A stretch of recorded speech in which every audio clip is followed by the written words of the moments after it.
Welcome, welcome, welcome to this episode of Never Alone Live. We are so excited. I'm Johnny, and of course, always joined by Krista, the sober Barbie. And today we have a special guest, Roxxanne. Roxxanne, who is a PhD in psychology with you specialize in recovery and addiction treatment and stuff like that. How you doing today? I'm doing all right. How are you?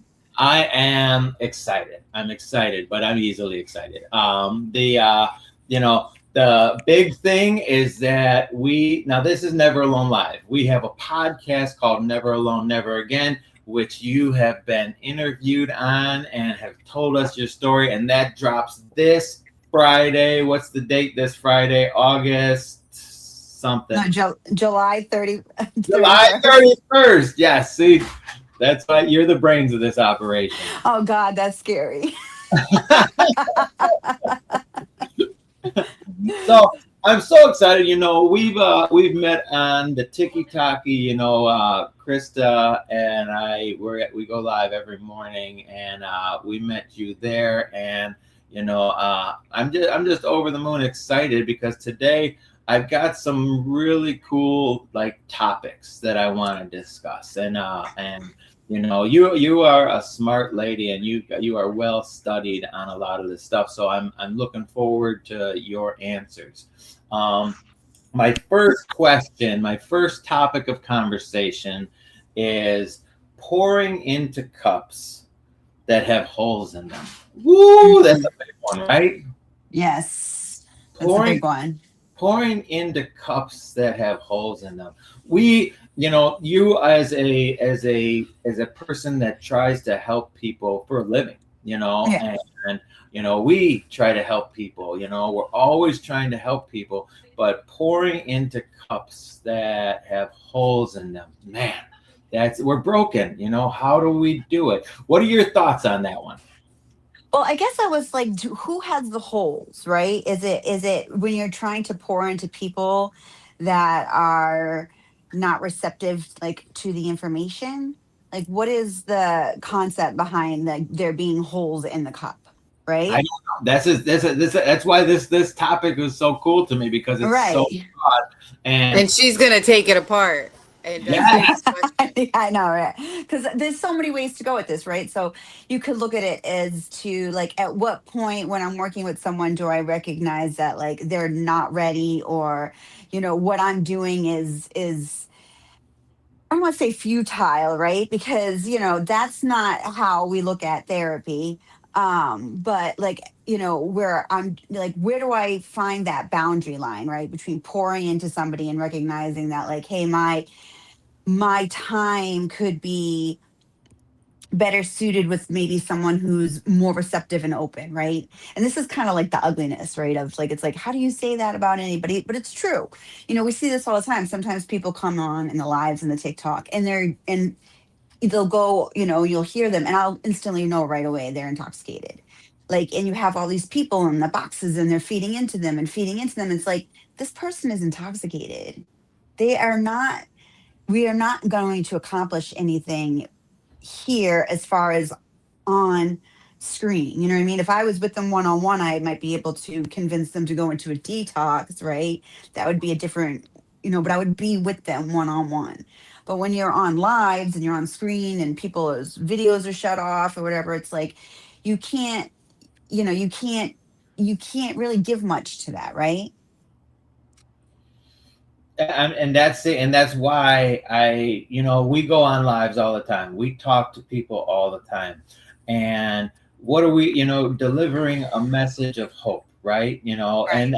and it's simple being in the program, delivering that message of hope, and if it falls on deaf ears, all we were doing was planting the seed anyway. But in your Right. career, you have people that are, they have to see you. And how do you go about talking to the deaf ears? So we have a technique called motivational interviewing, right? Which is essentially, there are the stages of change. A lot of people know them: pre-contemplation, contemplation, preparation, act, action, ins. Sometimes they throw in relapse in some of the models. But so we all go through stages of change when it comes to behavior change. And this is anyone that's changing a behavior. So pre-contemplation is this idea of like, you're not even thinking about a problem. I don't have a problem. You're just going on with life. Right. And then contemplation is when you're like, maybe I have a problem. And people in contemplation mode tend to stay there for about 6 months. So think about this like working out. Like you ever like thought like, oh, I really got to start working out, right? But you're just thinking about it, right? It's just you're contemplating, yeah, maybe I should start a routine, maybe I should do this. Then you start kind of moving into this preparation stage where you're like, okay, I'll go check out a gym, or I'll look on YouTube, or I'll start, coming up with, a nutritional plan, right? Then you get into this action phase where you're going to the gym, eating well, right? And maintenance is where you've been able to sustain it for a while. And then relapse would be falling back into the behavior. So when I deal with clients, I'm dealing with clients who are either in pre-contemplation phase, right? Because maybe they've been court ordered or they're here with their um because a significant other told them to come. Contemplation phase where they want to, but they're not 100% sure. In preparation, and then in the beginning of some of them are like really in the beginning of the action, right? So motivational interviewing is a technique used where I ask questions based on to try and have them see for themselves how this behavior is working for them, right? So if someone tells me, you know, um, I don't think I have a problem with marijuana. And I say, okay, like I have a problem with alcohol, but not marijuana. But I can see that the marijuana is still not doing, like, it's not good for them as well. I might say, okay, like I give them the space to let's look at this. Like I had somebody one time tell me they didn't have a problem with drinking. And so they didn't think they were an alcoholic. So I told them, well, tell me what an alcoholic looks like. At what point in your journey would what behaviors would you have to exhibit in order for you to consider yourself an alcoholic? So now, since it's easy to say I'm not one, but then what is one? And kind of gets them.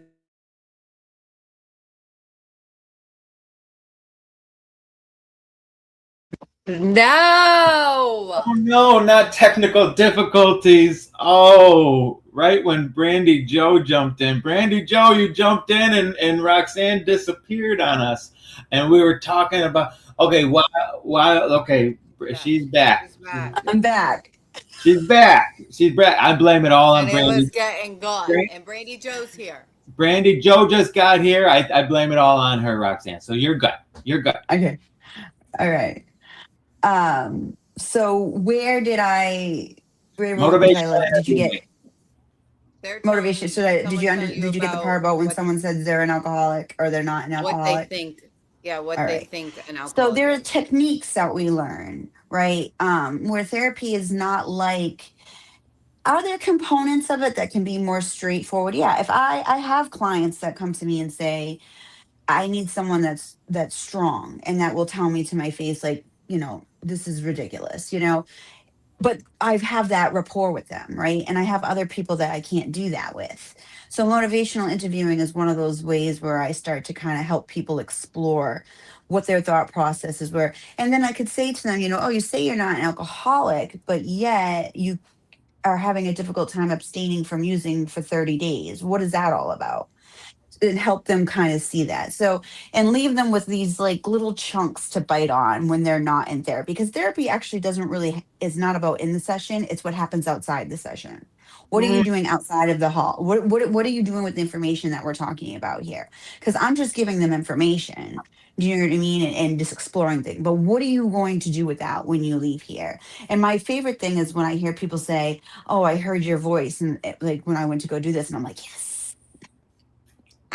You know what I mean? Like you can't get away. Oh no, she disappeared again. Krista, what do you think about this topic? And anybody who's just joining us, the first question we asked Roxanne was, how do you feel about pouring into cups that have holes in them? And I'm telling you, I think that's an extremely profound question. And hearing from a a professional who does this all day, every day. What do you think, Krista? What do you, when you're trying to help someone and they may or may not be receptive? First off, I hope you're taking notes for the both of us because this is good. This is good stuff. Because I get people reach out to me on a daily basis from my community, from social media, and they come from all different aspects. A lot of people are desperate enough. There's the desperation and the willingness have to meet first off. And I saw a video last night, and it was a girl who was talking about she's 3.5 years sober and how it looked like when she wanted to get sober. And it was she liked the idea. She would see her friends out enjoying themselves sober, like going to the bar scene, going out like as a typical young person, because you feel like this feeling of like missing out on things and like they're having a good time and I want to have a good time too. But a lot of us take it to the next level and we don't end up having a good time and we make a fool of ourselves. We burn the bridges. Bad stuff happens. Bad stuff. And she said for a long time, she entertained the idea of getting sober, and then she started searching videos of sober curiosity, and then she eventually saw her friend, like she really wanted, she kind of challenged herself, like, okay, I'm gonna go out and be that funnest person sober, and eventually was able to do it, and then got pregnant, and it then ended up being, it was 3 years sober, and she's enjoying being sober and that she has a healthy relationship with her husband and so on and so on. But like how she was talking about, like people talk about it, like I want to work out, but I'm not, like you like the idea of it, but it's the application to doing it. And you don't want that stigma or that like judgmental factor. Like when people told me I needed rehab, I took offense to it. No, I am not going to rehab. Like that's for drunks and drug addicts. And I'm not that. I just drink like everyone else and pop some pills. And I don't know. It's wild. I was kind of forced into it. So it's really hard to see if people are really serious or if they're coming to you intoxicated, because you really can't have a conversation with someone who is high or on some stuff, because like the drugs make you think different. Like, yeah, you do want to be sober, but then when it comes down to the withdrawals and all that, you don't follow through with it. There's so much to this, and I want to hear what more she has to say. I know, me too. She comes back. I'm learning so much. Me too. I hope she's back soon. But we all have holes. We all have holes in our cups. Like we started with holes in our cups. I have holes today in my cup, Me too. And as you were talking, I'm thinking, what are the holes in the cups? And stigma is a hole in the cup, right? You can fill my cup all day long, but if I don't think that I'm an alcoholic, or if I think that, being an alcoholic is like a lesser than, then of course my cup is not going to be filled, and I can't fill it because of these holes in it. And I love this discussion. So Roxxanne, you keep disappearing on us, but you're back. I know. And I know. I didn't hear anything Krista said either. And it was so good. It was so good. And Krista, if you love helping people, then you're going to be thinking about these kind of things. And the next topic that I want to discuss is and this is another one that I heard recently, and I really want to hear your guys' take on this. But the term is allergic to accountability.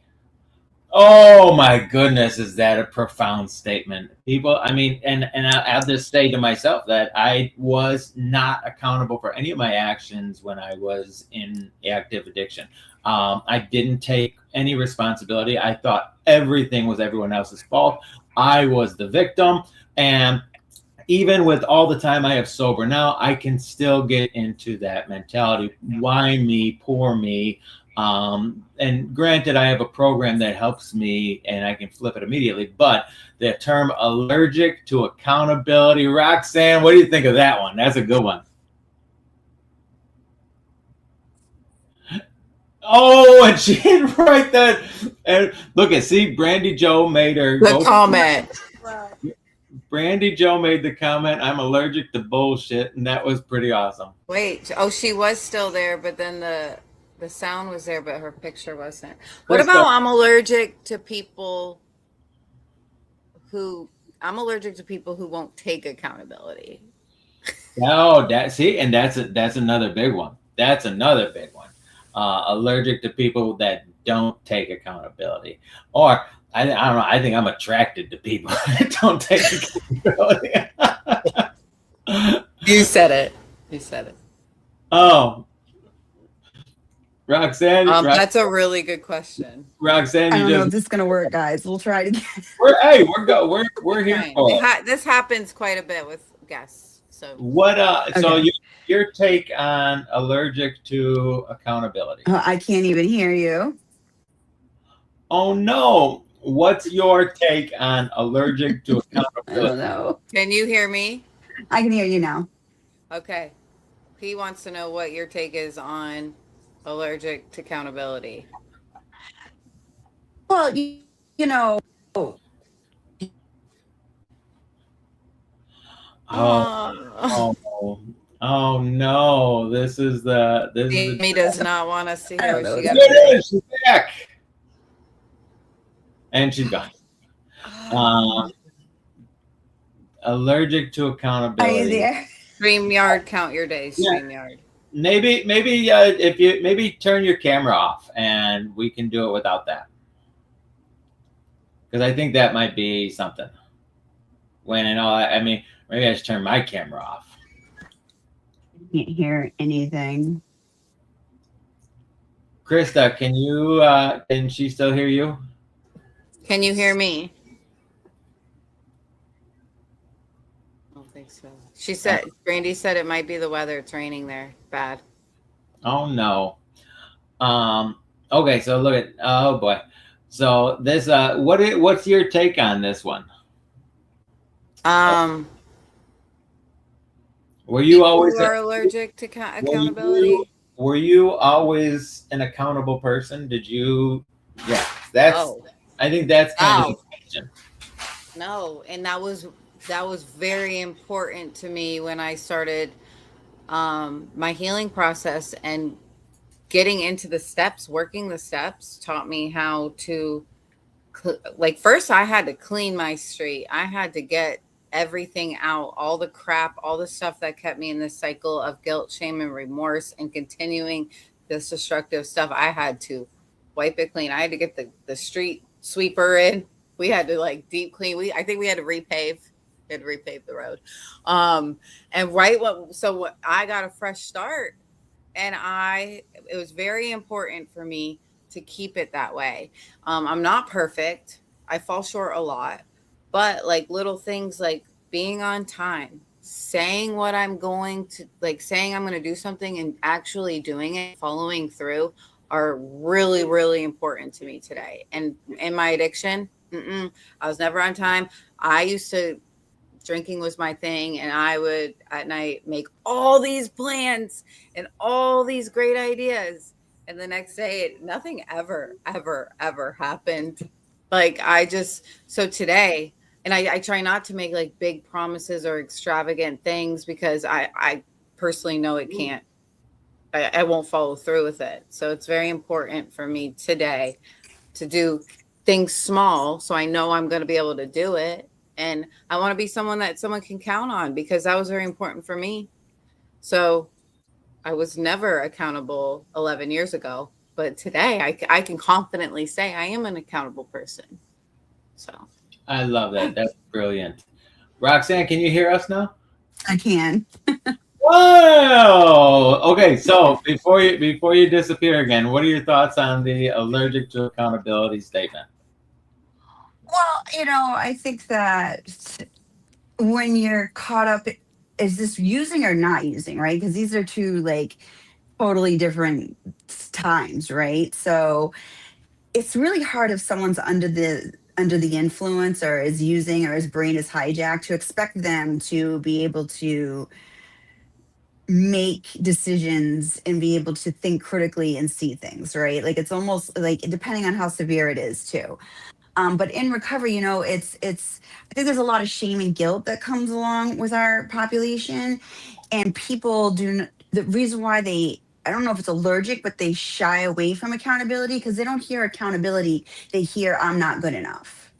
That's Like big. it takes a long time for it took a long time for me to be able to realize that if you bring up a behavior of mine, that does not mean the totality of me is horrible.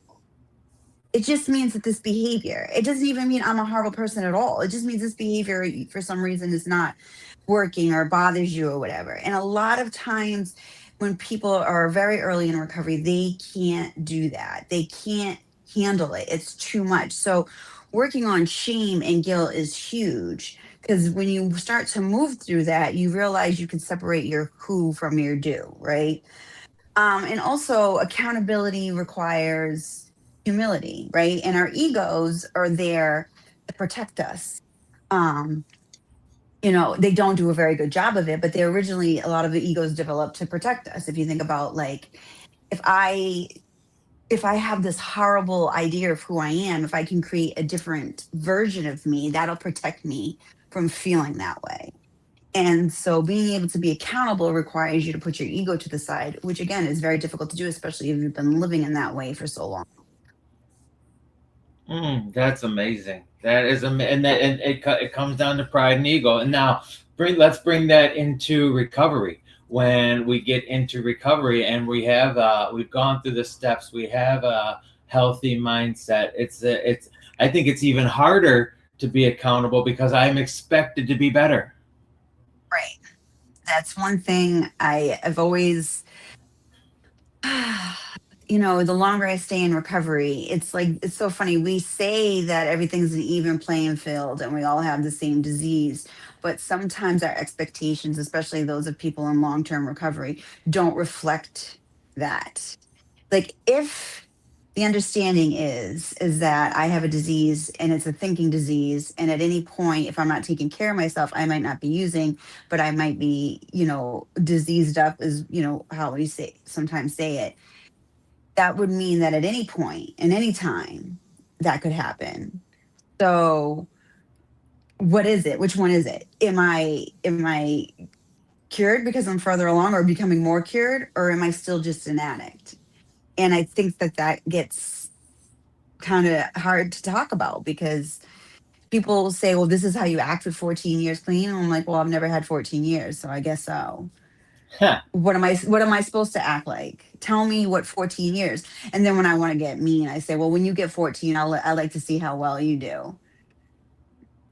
I love that. It's hard. I mean, becoming an old timer, we have expectations. People expect different, and we're still fallible. We're still human. We're still,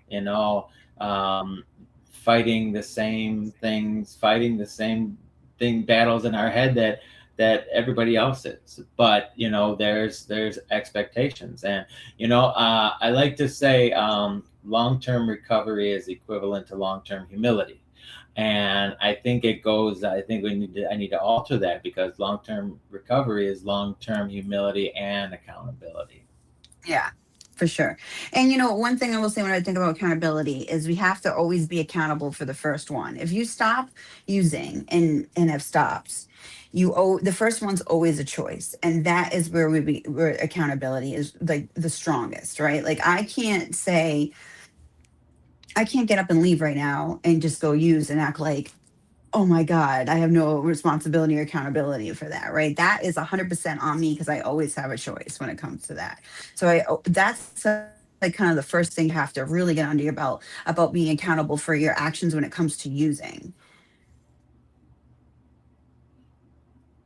Yeah, and I mean, we have free will, and I have to. Right. The only thing that I have control of. We talk about powerlessness. We talk about unmanageability, and what do I have control of? I don't have control over anybody else and how they do anything. The only thing I have control of is how I react to things, and the taking accountability for those actions and being emotionally charged, and sometimes doing and saying the wrong things, but being accountable and, doing that 10 step every day, that's, Yeah. and these steps, okay. Oh, okay. So Krista, when she comes back, I want to hear her take on the 12 steps and how and why they work, coming from a psychological standpoint. Yeah. Uh, oh, You this know, is, we have like 50, almost 50 years of recovery in these three lock sits. yeah. So I can And hear you. we You can, sound like oh, Oh, there she is. you sound like Minnie Mouse. oh my gosh, that happened before. Did you hear that list? This last question, Roxanne? Yeah, from a psychological standpoint, the research says about 12 steps. So there is science behind the 12-step fellowships. What we know, a few things we do know. We do know that they work, and we think one of the primary reasons why they work and they're effective is based on the social support. Social support is critical in recovery. And so, when you go into these 12-step fellowships, you find like an immense amount of social, obviously you have to put some work in. So we know the social supports work. There is a study out there, I might be butchering it, but there's a study that suggests that having a sponsor leads to better outcomes as well, which I guess in theory would be social supports, right? And so they do work. They do work. I think one of the issues that happens is that everybody's on different severity of addiction, right? And so you have to find a place in the 12-step fellowships that works for you. Do you know what I mean? Like, it's like there's some people that were in prison on the streets, like I'm one of them, you know what I mean? So like the way that maybe they not they navigate their life or whatever, it might be a little bit more different, where you have people in other regions who you know are able to maintain their housing, or able to maintain everything. I think being able to find your crew in the 12-step fellowships is important, because there is a lot of variability within the group. So this is in group, out group stuff. You actually have more variability within a group than you do to an outside group, which is interesting. Well, what about the steps themselves? How do the steps align psychologically? Why do they work? Um, well, I'd like to. I don't really have any research, right, based off it. But if I could think about from a psychological standpoint, well, one, two, and three, there, you have to admit you have a problem in order for you to start working on, right? So one helps us understand that we have a problem, right? And two and three help us find thing to lean on for that solution. There's a lot of research backing up spirituality as, but people have better health, mental health outcomes, well-being. This isn't even just for us. This is in general, in the general population. Spirituality is huge, right? So you have that component. 4, 5, 6, 7, right? You're looking at patterns, which is what you do in therapy, essentially. You're looking you're coming in here and I'm helping you find patterns in your, or find maladaptive thinking, like, so some things, like if you think about the fourth step, you might find out that you're resentful, for, I don't know, you think all men are jerks, right? Sorry, we're gonna, and then you have, right, which is can be a faulty thinking, because first of all, the word all is faulty, because that would mean every single one that exists, and we can't really quantify this, right? But if you have that thinking, right, we would kind of look at, well, where does that come from? Is it true? And kind of like, well, and start to explore, like, is there something about some of the people that you're choosing that keep reinforcing this belief, right? So in 4, 5, 6, 7, we're going to do that, right? 8 and 9, amends. We're going to look at, that's going to really tackle your shame and your guilt, right? Because once you get to this point where you start reaching out to people and making an amends, and learning to be able to sit with yourself, and really forgive yourself, because I really think the person you have to forgive the most is yourself. Then you get to move out some of that shame and guilt. 10, right? 10 is a daily upkeep. This is kind of like you're seeing your therapist every week. We're just making sure you're doing okay, seeing if things are coming up. And 11 is you're still connecting with your spirituality, and 12 is you're giving it to others. And we know that giving to others, as humans, people are inclined to do that. It's an evolutionary strength, right? Because we're stronger together as a group than we are. So we would die without each other, right? So we are inclined to help one another. There's all kinds of reasons. There's like they think that your family is because your genetics are closer, so you're going to help them regardless, because there's like this pull of the genes, like this is my genetic material, I have to move it on. There's a debate as to whether or not altruism is an actual thing, right? This idea of giving something without getting anything back, can you actually really do that? I don't think you can. I think that we do get something back. Whether that's our motive or not is a different story. But yeah, so there's definitely like I can see psychological overlap throughout the steps for sure. It's more, the steps would probably kind of be like CBT therapy.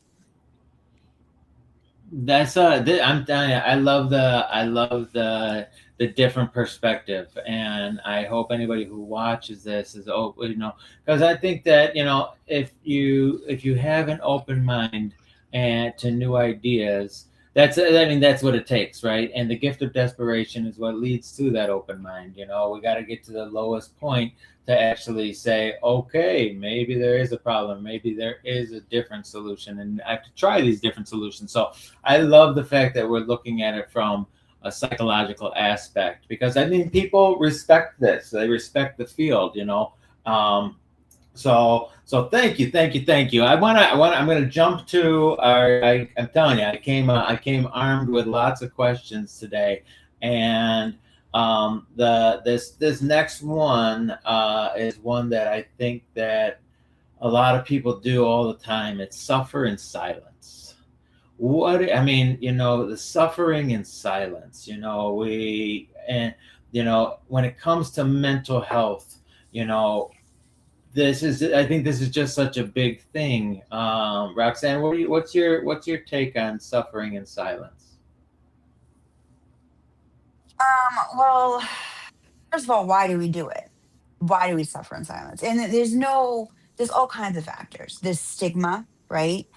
There could be a cultural factor. Some cultures, like, you just can't do that. You'll embarrass the family. You know what I mean? You can't come out with that. There's gender related issues. If you're a man, like, you need to act like a man. You can't suffer. I mean, you can't. You have to be strong. There is, upbringing. You some people, when we're younger, were taught, when you're younger, you learn, if you're hurting, go to your parents or go to your caregivers, right? This is what we know.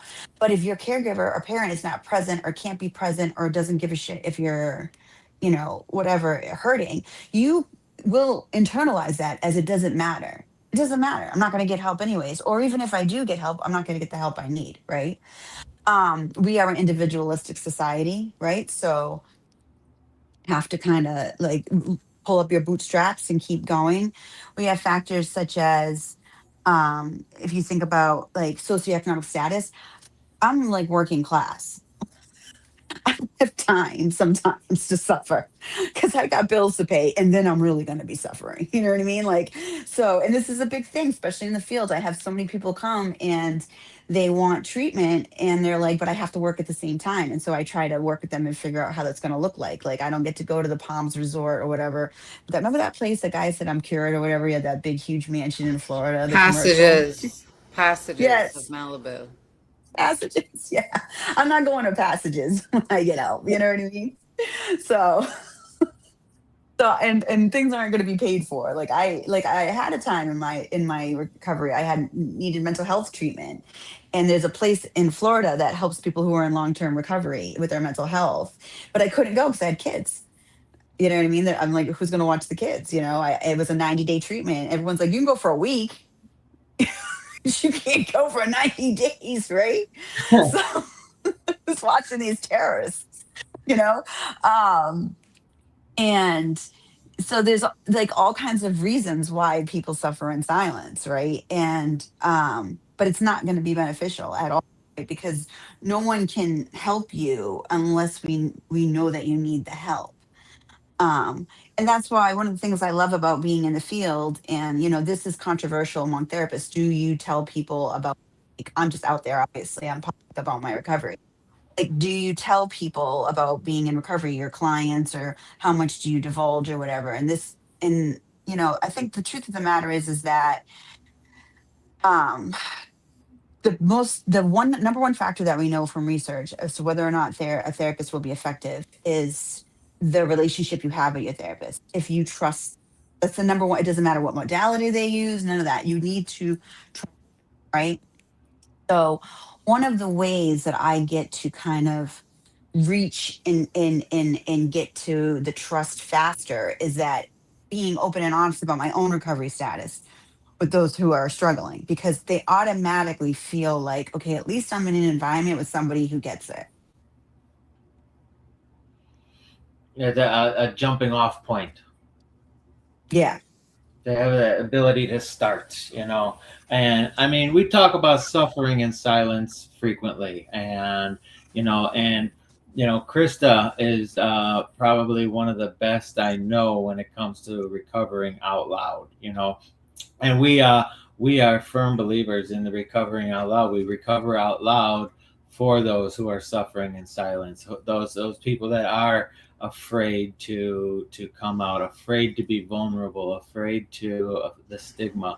I was one of them.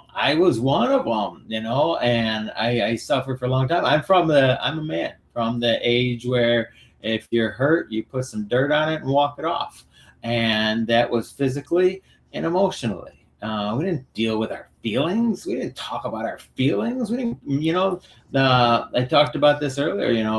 There's even a song, "Boys Don't Cry." Right. And I think I think the suffering in silence. I think this is why we do what we do. Right. No, for sure. I mean, I understand though why people don't want to come out or aren't as public.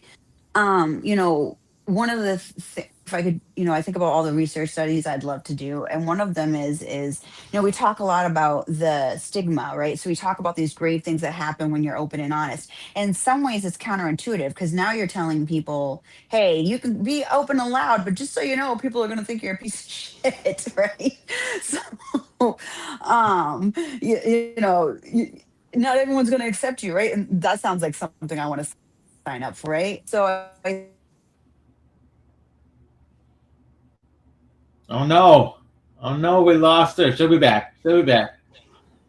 This is such a good conversation too, because in hearing her perspective, because I talk to a lot of people. I recover really loud, but I also talk to a lot of people that don't know I'm in recovery, and I kind of feel it. I'm learning, and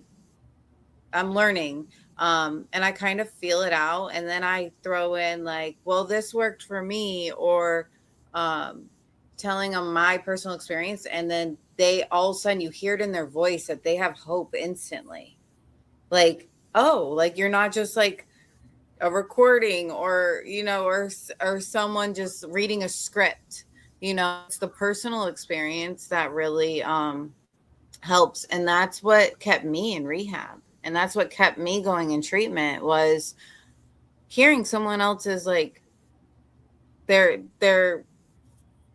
how they made it through and how they conquered it. And I truly believe that, like, just sharing your testimony is huge. You don't know who's going to get something from it. And that's one of my favorite parts too, is I don't know who's listening. There's a lot of people listening, and the ones that come to me and go like, oh my gosh, like I was going to use today, and I watched a video and had hope, or I was ready to walk out on my husband, and I watched how you and your husband made it through, and I'm ready to, like, help be by his side, and whatever, just a little bit of hope goes so far, so far. Oh, so far, and I did the same thing. The reason I went to meetings, I didn't want to go to jail anymore. And then all of a sudden I saw in the meetings hope, people that were able to do a lot of the things that I wanted to be able to do. And they were able to pay bills. They smelled nice. They were able to, live life on life's terms without going to jail or getting into fights or, having to drink and use over everything. And, and I think the recovering out loud, is so profound because, people see that and that's what they want too, if you want a life beyond your wildest dreams, if you want to be able to live a second life in this lifetime, you know, it's just a phone call away, but we Yeah. have to be vulnerable. We have to pick up that phone and we have to ask for help. If you're suffering in silence, like I really like what Roxanne said, that we don't know that you need help if we don't hear you say you need help. That's so big. It's so profound.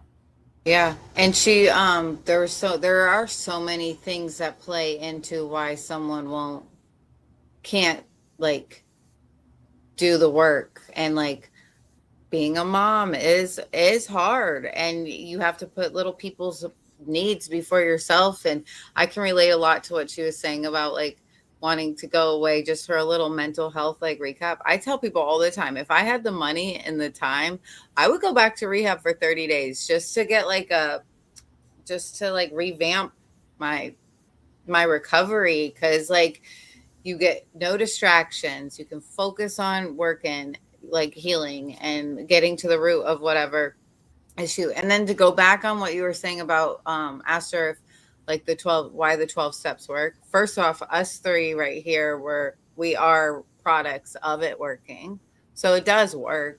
I don't um i don't feel any type of way against someone who doesn't work the 12 steps and gets sober. There's a lot of people in long-term recovery that didn't work the 12 steps, but they kind of did. If you look at their life, they kind of did work the 12 steps. And not just like by the book, but the way they work. You are realizing you can't control something, life's unmanageable. There's something greater out there that's going to help you get out of this. You clean your side of the street, you make your wrongs right, and yet you are working with 12 steps. Little do you know. Okay, Roxanne, you're back. Can you hear me? I can hear you. Yes. How do you turn it off? Turn what off? You're in a therapist. You help people all day, every day. How do you take off therapist hat and just have Roxanne hat? I just doom scroll on TikTok. Is that what it is? Just unplug. This is an official. This is an official tactic. All of you out there listening right now, Roxanne told you you need to take your therapy hat off and doom scroll on TikTok on also videos. It's hard to do. I live and breathe recovery. I actually had a therapist of mine told me that they wanted me to go and do something that wasn't recovery oriented. And I was, because I live it. I'm an addiction therapist. I'm a recovery research scientist. Like my business is recovery, like all this stuff. And but technically anything that increases your quality of life is recovery. So I'm like, that's actually kind of impossible to do. This poor guy. Can you imagine trying to be my therapist?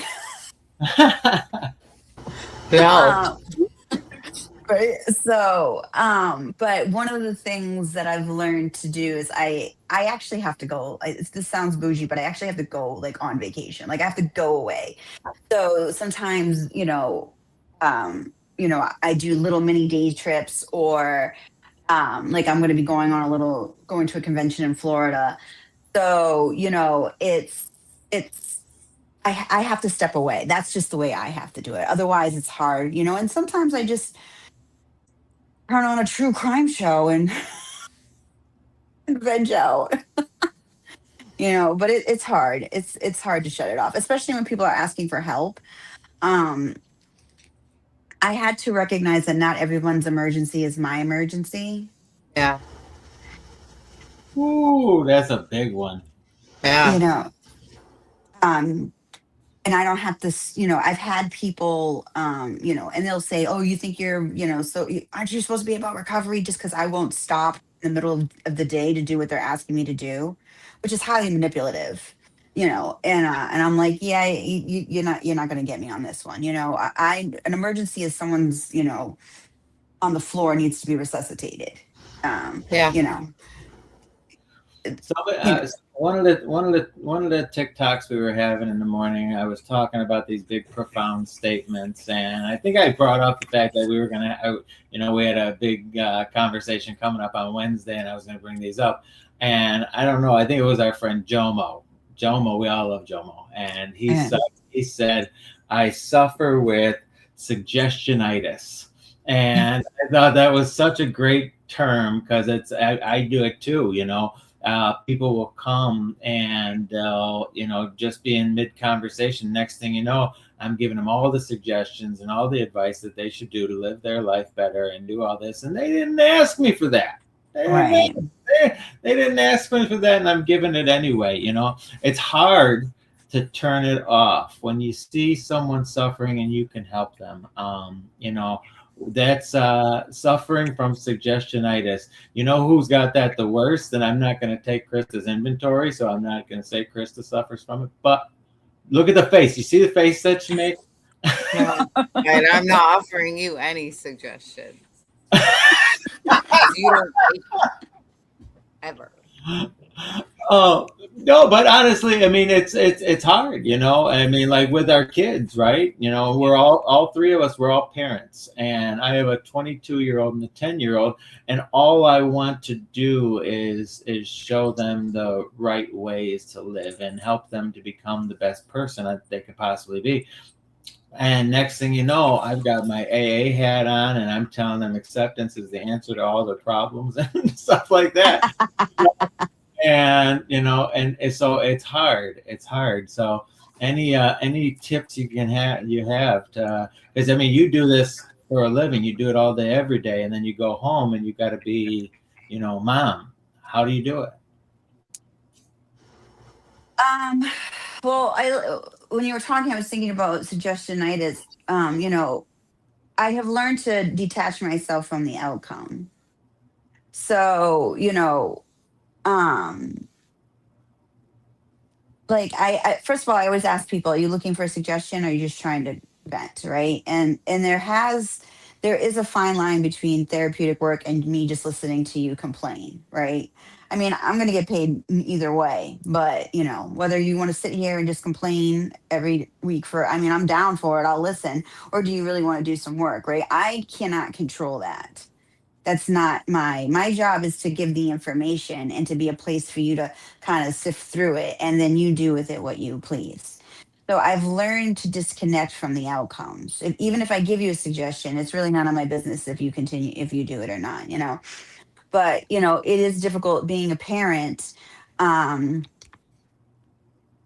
but I know that my kids, because they're so much like me, I know that natural consequences sometimes are just going to be the best things for them.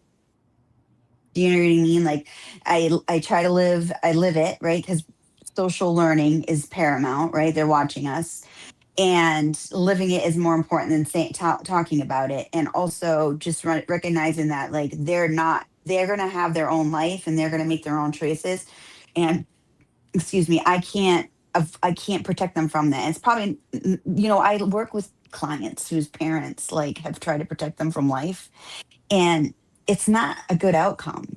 I was joking the other day. I was in group supervision and I was telling my team, I was like, we were talking about some people that, they failed to launch because like their parents just coddle them, right? Or like my mom wasn't calling to talk about detox and stuff like that. Like they were an emergency contact, but that wasn't happening. And I was joking and I was saying, damn, I'm so glad my parents abandoned me, because it could be so much far worse off on the other side. Right? Where people's parents are not allowing them to just deal with adult consequences, deal with real world life. That was you me. know That was me. And look at me. Yeah. And I'm taking a Wait, different approach with my children. 100%. yeah. But yeah, that was me. So so this will be kind of the segue into our end, and this is and I love the fact that we're talking about parenting, and this is a recovery live stream, and we talk a lot about recovery, but there's so many different aspects, and talking about parenting and talking about just living differently. I we're solution based, right? And Mhm. when we're always looking for the solutions. And I know I said to myself when I became a parent that I'm going to do the exact opposite of my parents. And now, and here I am in the same situations, going with the same solutions that I learned in the past from my parents. And then I kick myself in the ass, like, son of a bitch, I didn't want to do that. But It's not that um, easy to it is. disengage from that. People think it is, but it's not at all. Those patterns are so ingrained in us genetically and environmentally. It's very difficult to do. Yeah. And it's learned behavior, right? Right. When we talk about learned behavior frequently, and we have to and maybe we don't have to unlearn everything. Maybe we don't have to unlearn everything, but we have to look at it. We have to look at what we've learned and look at everything that's gone on and everything that we've done, so that we can be the beneficial parent, beneficial sponsor, beneficial counselor. We have to look at how we do what we do, how that came about, and then how we can be of maximum service. And Roxxanne disappeared on us again. I She's heard the there, but last her part. face. But Roxxanne, this has been tremendous, and I thank you so much for coming on here and sharing with us and being a part of this with us.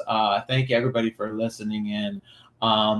This Friday, our podcast drops, Never Alone, Never Again, and you tell your story and you talk a lot about your work and the things that you're focused on, like recovery science. That's one of my favorite topics, and I've been talking about recovery science to so many people. And what was the other one? Recovery capital. We talked all about these things, and anybody who watches the podcast is gonna hear lots and lots of good stuff.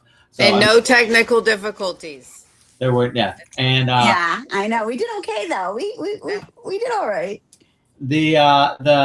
we've put your TikTok into the comments, so anybody looking to learn more about you, they can reach out. They can find you on TikTok. We put that in the comments. What other ways, if somebody wanted to work with you, if somebody said, I need Roxxanne's help, what would they go about? So they can go to my website, which is togetherwehealservices.com, or they can go to togetherwehealservices@gmail.com and email me. I love that. We're going to put that into the comments. Megan, if you could put that into the comments for us. Look, she's so fast. She's already done it. It's so amazing. Krista, how much do you love Roxxanne? How great was this? So much. And I'm so grateful. Chaos is breaking out in my house right now. This was so good, and I can't wait for everyone to hear the podcast. And we got to have her on again, because I really hope you took notes, Johnny. I'm telling you,